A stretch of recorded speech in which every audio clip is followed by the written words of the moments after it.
সবচেয়ে কলঙ্কজনক যে হত্যাকাণ্ড 2009 সালে বিডিআরের 57 জন সেনা কর্মকর্তাকে এবং সর্বমোট প্রায় 72 জন কর্মকর্তা এবং কর্মচারী সহ হত্যা করা হয়। এই 2009 সালের 25শে ফেব্রুয়ারিতে এই দিনটি আমাদের জাতির জন্য অত্যন্ত লজ্জার এবং কলঙ্কজনক একটি অধ্যায় বলে আমরা মনে করি। আমরা আজকে তাই এসেছিলাম এখানে বাংলাদেশ জাতীয়তাবাদী দলের পক্ষ থেকে আমাদের চেয়ারম্যান জনাব তারেক রহমান এবং আমাদের দলের পক্ষ থেকে আজকে এখানে এই শহীদদের প্রতি, যারা সেদিন শহীদ হয়েছিলেন, তাদের প্রতি শ্রদ্ধা নিবেদন করতে এবং তাদের আত্মার মাগফিরাত কামনা করতে। এই দিনটিকে আমরা সবচেয়ে কলঙ্কজনক এই জন্য মনে করি যে এই দিনে যে চক্রান্ত হয়েছিল, যে প্রচেষ্টা হয়েছিল যে বাংলাদেশের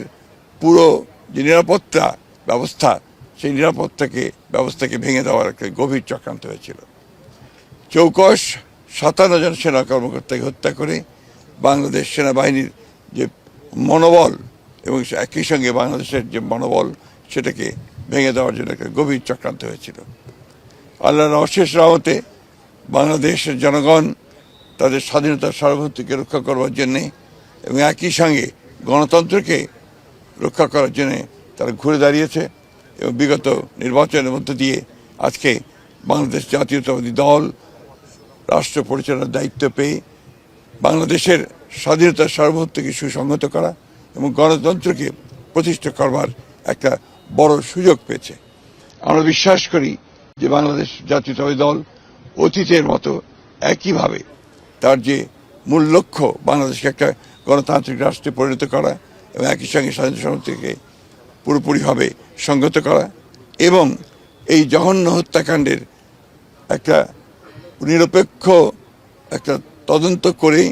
দায়ী ব্যক্তিদের এবং শক্তিদেরকে আপনার আইনের আওতায় নিয়ে আসা এবং তাদের শাস্তিকে নিশ্চিত করা।